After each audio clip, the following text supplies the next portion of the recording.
Talk. We're looking at a Stihl 84 Magnum chainsaw.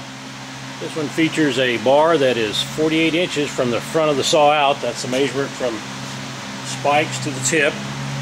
It was set up for cutting wood in the fires on the west coast. It's not being used right now, and it is for sale. It has a OEM cylinder and piston rebuild on the top end. That is a factory Stihl OEM. It is not the Chinese import stuff. And we'll look at some of the features it has. Got the max flow air filter system on it.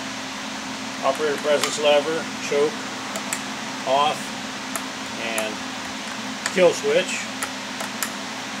Side load on the gas and oil reservoir. Got the wrap handlebars, very nice feature on these large chainsaws.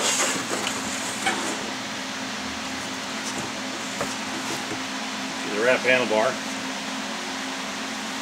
Large falling spike. Chain tensioner right on the side.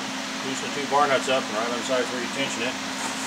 For these large saws you need a decompression valve, and that's the button right on top. Push it in when you start this saw. When it starts, it pops it out, and then you're ready to run full wide open.